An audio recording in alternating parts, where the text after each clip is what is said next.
This one is for those of you who have ever feel tight in the front of your hip, or maybe in the past you've tweaked your hip flexor, and it isn't for those of you who just like, yes, I just tore my hip flexor yesterday. This isn't a rehab exercise, but if you've ever feel tight in here or you've tweaked your hip flexor before, I got a little secret, a little trick that's going to help sort of unlock that mobility and pretty much instantly make it feel better.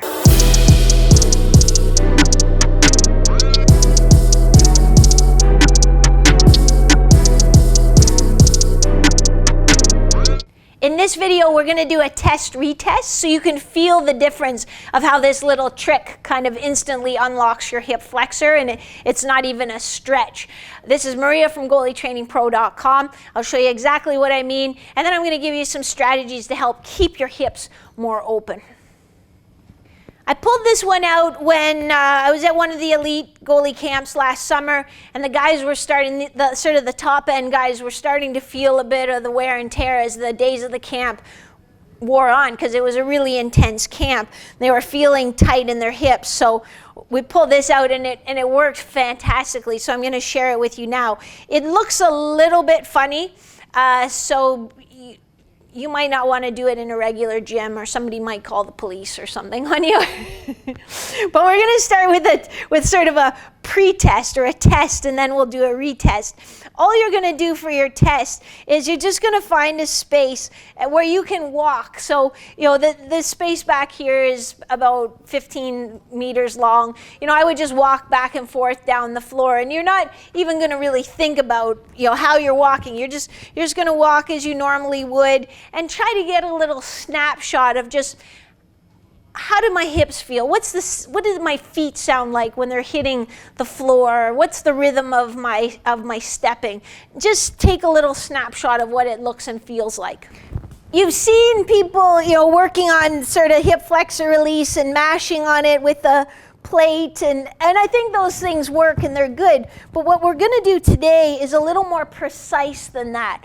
So the key to this one is finding the right spot, and it's a little bit tricky to find, and again, it looks a little odd, so you really need to dig in there with your fingers or your thumb to get in the right spot. So here's my hip bone. It's called my ASIS, the front of my pelvis. I'm going to come inside of that and almost try to trace the inner aspect of my pelvis and get right in there, because I'm trying to get a muscle that's called the Iliopsoas, and I don't know that we actually get right on it, but that's what we're trying to do.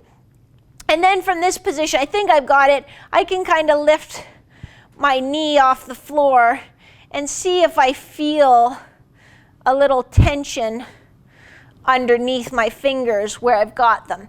Then what I do, let me just find it there. Then what I do is I'm going to almost distract my hip. So watch this knee. I'm just going to take that knee out over my toes. So it's like I'm trying to telescope my knee out here, out here.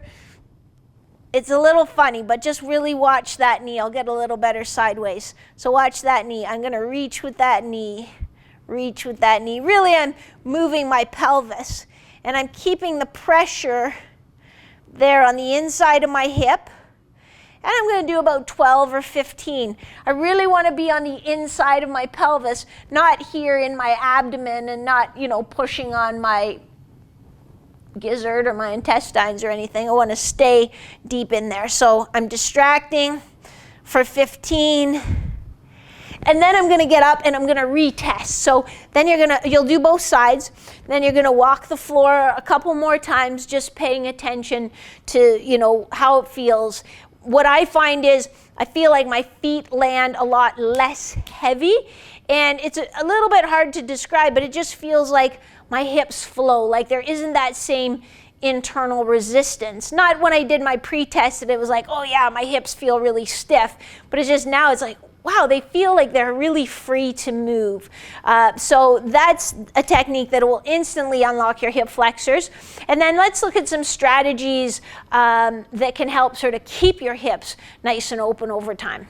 Our hip flexors do take a bit of a beating, partly because we're sitting a lot of our day, and so our body just adapts to what it knows. So if we're always in a flexed hip position, it just thinks, well, these muscles should be short. It doesn't kind of reason itself, well, but then we stand up every so often and maybe we should be longer. Our body just adapts. It's amazing like that. So that's one reason. Another reason is that you don't give them the attention that they deserve.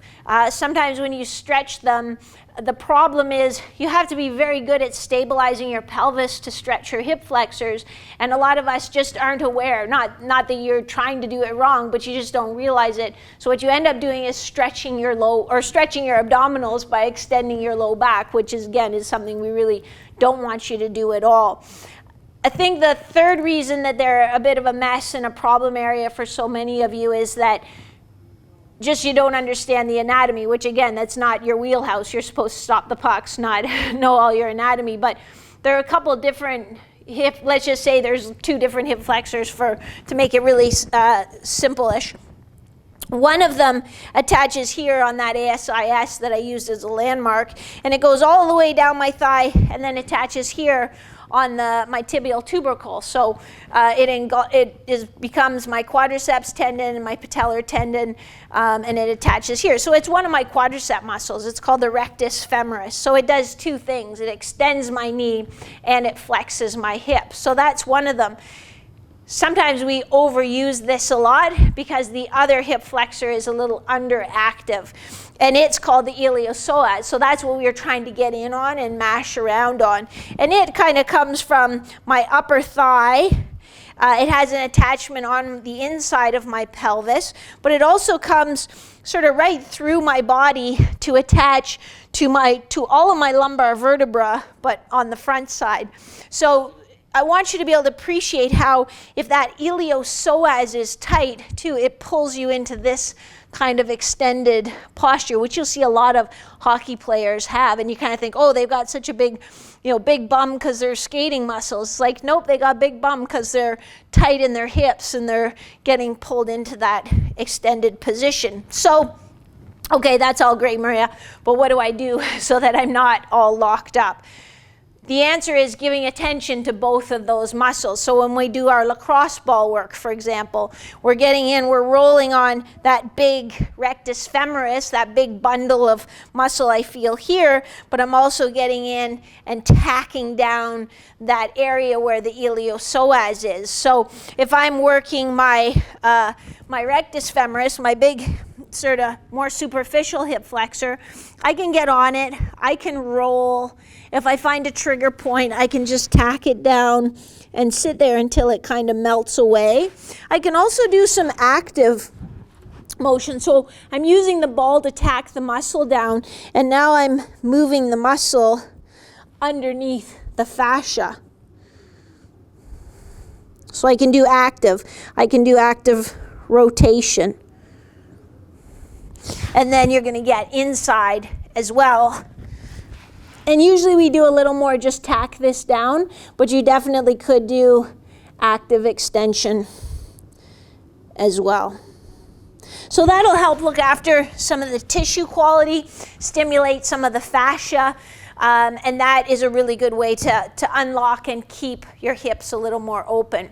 The next thing is to just stretch them properly. So you'll often do one or the other, but not both. Half kneeling hip flexor, you probably have all done this, but if you look around at a team doing half kneeling hip flexor, half of them are like this. So what is this? Well, my hip doesn't actually extend this much. Nobody's hip extends this much. So part of it is just that I'm leaning forward. So I'm really almost in a neutral hip position anyway. If I bring my chest up, I can still do it. Oh yeah, I feel a stretch. But look at my back position. That's lumbar extension. I actually also feel a stretch in my abdominals. It's not so much getting that front of my hip. In this position, I should be getting my iliopsoas, my deep hip flexor. So what I want to do is come into a tall, neutral position and just tuck my bum underneath slightly, not lean back, tuck my bum underneath slightly, and then I can come forward a little bit. And now I feel it isolated here to the front of my hip. And with this one, not so much down into my thigh, which leads some of you to think, oh, I'm not feeling a stretch. Well, no, listen to your body. Yeah, there's a tension there. It's not the same as a stretch you feel kind of in the mid-substance of your quadricep, but you're still getting a stretch. Then the second one, so that's to get the deeper iliopsoas. The second one to do, I'm coming back, to get the rectus femoris. So we talked about the rectus femoris. We talked about how it crosses the hip and the knee joint. So I need to keep my hip in neutral or slightly extended, and then I need to flex at my knee. So if I, and I could have my foot on the wall, or I can do it just like this. Oh, now I feel that more in the mid-substance of my thigh. Boy, that's a really good stretch. And I'm not gonna hyperextend my low back to get that. I wanna kind of keep my ribs down as I feel that stretch. So those are the two specific stretches you can do for your hip flexors, and you'll hold those for about 30 seconds each. So now we have it stretched out. We've done some soft tissue or tissue quality work. We've stretched it. The next part of it is to activate that deep hip flexor. As I quickly mentioned before, that sometimes we just underuse it, and it gets a little bit inhibited. So we're going to just gently kind of turn it on and get it doing its job again.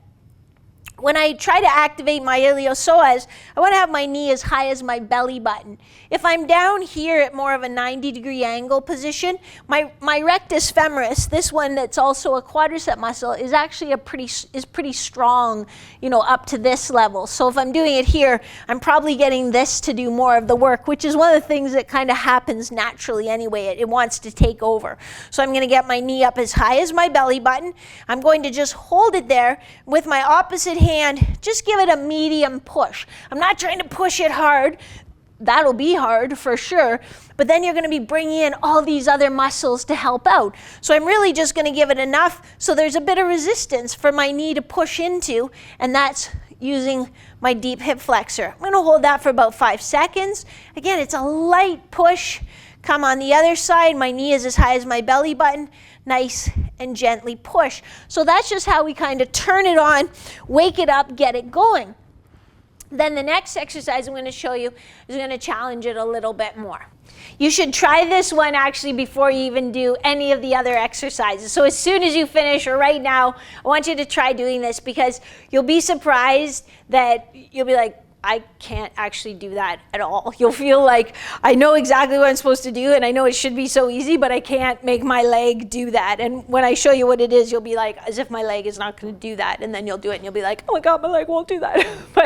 So you're going to just sit up nice and tall, keep a good neutral spine. So you'll cheat like a million ways, but one of the biggest ways you'll cheat is you'll sit back like this to make room. So you're going to stay up nice and tall, and then you're just going to bring this knee up as high as your belly button. So the cheater move will be this, but you are not the cheater.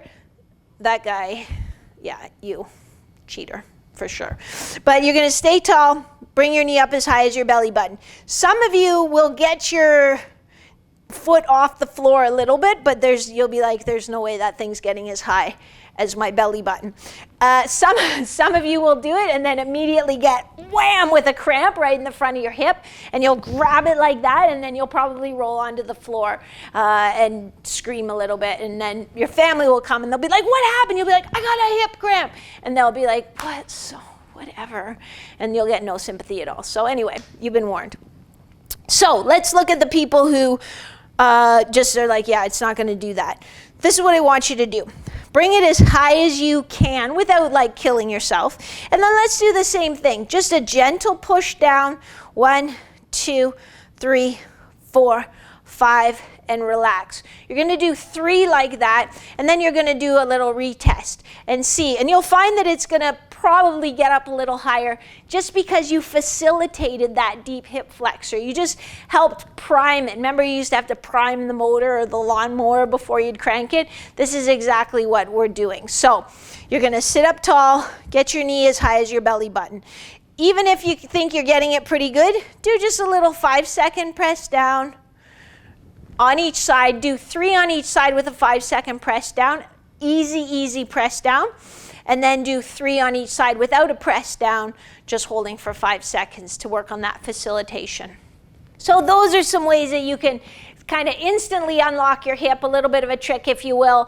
3 strategies you can use to keep your hips open. I'll also mention that I have a 14-day flexibility program specifically for goalies. It's free. The focus is a little bit on getting a wider butterfly flare, and most goalies get 2 to 4 inches wider flare after the 2 weeks. So I'll just post a link in the first comment below. You can check it out there. If there's any area, I'm a little interested in this, so I'll ask you for your help, but if there's a specific area in your hips that feels the most tight, and the front or the side, or the side to the front, or groins or whatever, just post it below and let me know, so that I can either share some strategies I have or work on coming up with some new strategies that will help you out. Remember, I never ever share just a fad exercise. It's like, oh, I saw this, it looks cool, like let's all do it. If I ever am experimenting on you, hey, I came up with this new idea, tell me what you think, I'll let you know that you're being a guinea pig.